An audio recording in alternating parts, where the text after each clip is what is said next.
They revel in how they're poisoning us and dumbing us down.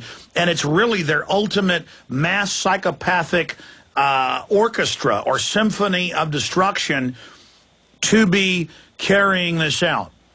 Well, the leader of who wrote the score, as I said, of this concerto was Lord Bertrand Russell. And that's exactly his point of view. There are far too many of us. We're too rebellious. We're too independent. We need to be thinned out by plagues that are coming every year. He said, actually, that the wars have been hitherto very disappointing. They hadn't killed enough people. And when you think of the horrendous casualties of World War I, then you get some idea of the extent of what these people are trying. And he was given a Nobel Prize. All these guys, I mean, take Watson, the head of IBM, Human Genome Project, not the founder of IBM, but the head of the Genome Project. I put him in Endgame 3.5 years ago as a top eugenicist. But a year later, he said basically blacks weren't humans. He had the discoverer of the double helix. He had to step down, but they kept it quiet because he's a, kind of the Holdren's hero. And when you actually study these liberals, they are the biggest racist, but they're not just wanting to kill who they see as subhuman. They also are threatened by what they call wild sons. And they say eugenics isn't just positive and negative. It's also dumbing down the middle class that could threaten them. So they're also, because so many yuppies say, yeah, there's too many people. It's kind of a little secret liberal enjoyment to go, oh, yes, well, we do have too many people, ha, ha, ha. So a liberal who's all about fighting racism will still giggle and snicker about reducing population. What they don't understand is they're being targeted as well. Exactly. They're unaware of that, but we're all targets, all of us. When they've reduced one section, they're going to go after the next, and so on. There's nobody who's going to escape their attention. Well, as long, Doc, as we expose these people and really state how evil they are, I don't see how they're going to get away with this. And I think that's why they're rushing now to openly start shutting the web down. But that's only a bigger wake-up call.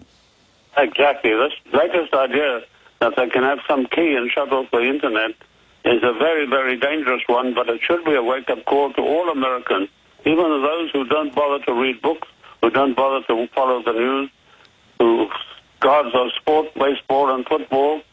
It's a wake-up call to all of these people if they'll stop and think for a while.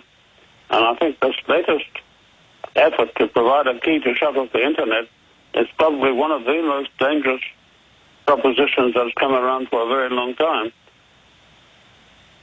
Well, it shows that their arrogance has evaporated, which I think is a sad thing. I wish they were still full of hubris and chutzpah and arrogant false aplomb, because we could sneak up on them. They now realize that we are very close to their throat. Yes, and that's making them all the more cautious. And many of their directives are coded today, and it's difficult to understand what they're trying to get, what they're trying to say, except, of course, insiders who have the keys that unlock the code, they know. But the mass of us people are excluded. We're not supposed to know any of these things. I was talking to a well-known doctor, and off record, she said that she treated a head of state who's a female, a current head of state who's a female, and who said, yes, I don't really know if I want to go through with this, doctor, because they know they can talk to their doctor. I have been raised to be an elitist. We are setting up a world government. The extermination that we've been beta testing, a soft kill, is supposed to accelerate. And I don't know if I want to go through with this. And so I think as they try to really force their New World Order through, and we've already pre-warned everyone, that I think we've planted booby traps for them into the future that are going to defeat them. I think that's exactly right. I believe that's the way to go. We have to continue to plant these hidden mines where they don't see them and can trip over them and get blown up. That's what we need. But, we don't have people like George Bush Sr. anymore. When he came into power, he proudly announced that he was all for the New World Order. He said that's what we need, and we need a complete change in society. But today they're more cautious. Well, they have been to a certain extent, but we have seen Herman von Rompuy and Gordon Brown and Ban Ki-moon of the UN say global government is the answer to the financial crisis. We must pay carbon taxes to the very central banks that engineered the collapse. Oh, indeed. I saw that as well. The British Prime Minister, he was quite outspoken about it. But I think some of the American counterparts are not quite so bold. No, I agree. They have tried to still keep the lid on things to a certain extent.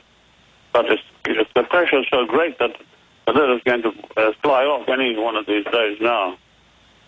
Let's shift gears and talk about your book, Drug War Against America. I mean, CIA aircraft crashing full of pure cocaine from the source. Now they just admit that we're growing the opium in Afghanistan, but we can't not grow it or the Taliban will make the money. I mean, incredible spin. In a nutshell from your research, who controls the narcotics trade and why does government want to keep it illegal? They want to keep it illegal because they make more money out of it. If it's legal, they might be able to tax it to a certain extent, and that would be all. But this way, they can make enormous profits out of the sale of the product as well. And scarcity is what controls the price. It's a scarce commodity, so of course the prices can go right to the ceiling and people will still buy. America, of course, the biggest narcotics consuming country in the world. And the Mexican government, for instance, constantly complains that we don't do enough in America to stop the drug trade in America. It's that to cut down. There'd be no need for these people to produce such huge quantities of cocaine and heroin and so forth. And, you know, countries like Colombia, we are stationing enormous forces down there. But I don't think they're doing any good because Colombia doesn't grow any of the bush that produces cocaine. That's all grown in other countries like Ecuador and Bolivia and those countries. They grow it. They grow the bush. But we go into Colombia and there's nothing growing there. Admittedly, it's a distribution point, but then they have hundreds of other distribution points as well.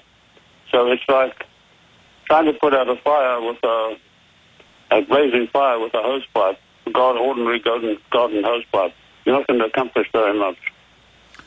Well, the skinny I've gotten from Terry Reid, who was CIA, and many others, and what's come out in congressional hearings, is the argument is we must deal the drugs, that is the government, or most of the drugs, or someone else will take over this market, and then they will get power out of the market and supplant American hegemony. But that's not what's happening. You decriminalize, then that wipes out the price structure as it was 90 years ago when these drugs were legal here. Far fewer people used it. You could buy cocaine, heroin at the corner store. You could send your kid down there to get it for you. But most people didn't use it. They know that. And they want to keep it illegal so that even if the big central banks don't control all of it being shipped in, they control most of it, the money still gets laundered through them. And so that's why they're going to keep the drug trade wide open and forever. I mean, if they want to put the fire out, they decriminalize. Exactly right. Of course, it's all a question of who gets the money and how much of it. I mean, you take this enormous drug trade. Although we're fighting in Afghanistan, we have gone in there. I don't quite know what our objective is in Afghanistan. I don't think many people do. But since we've been fighting a war there, the production of the opium from poppy, raw opium, has gone up from 4,000 metric tons a year to 6,000 a year. Actually, the numbers I've seen is that it doubled within a few years, tripled, quadrupled, and just went up exponentially. That may even be an old number. Now, it's over 90% of world opium production is in Afghanistan. That wouldn't surprise me in the least, because everything is right for it. The climate, the soil, and the people, it's their way of life. If you take, you wipe out a poppy field, what are you going to give the peasants who are growing it? We tried that before. We tried them to grow vegetables, and they just couldn't make anything out of it. No money. They couldn't live off it. So as soon as the troops had passed through, they went right back to growing poppies again and opium. And of course, you know, Pakistan is one of the main routes out of Afghanistan. They go through, and all these big generals in the army of Pakistan, they all take their cut out of it. These caravans leave Afghanistan. They go down through towards the coastline, through the desolate Makra Desert, and they come out on the coastline. There's nothing there but desert, and it's impossible to follow them. They do send planes, and then these people, they hide when they know the planes are coming because they tipped off, and they hide in a few caves that are around, and they go at night mainly, and they get down to the Makra coast, and all these Arab belles waiting to take the boatloads of cocaine over to, opium poppies over to the British Bank of the Middle East in Dhahran, just across the, not Dhahran, just across the British Bank of the Middle East. All right, Dr. John Coleman, stay there. We're going to come back in the final segment, talk about Iran. The Iranians say they're going to break the Israeli blockade of Gaza. Israel vows to fight back. Stay with us.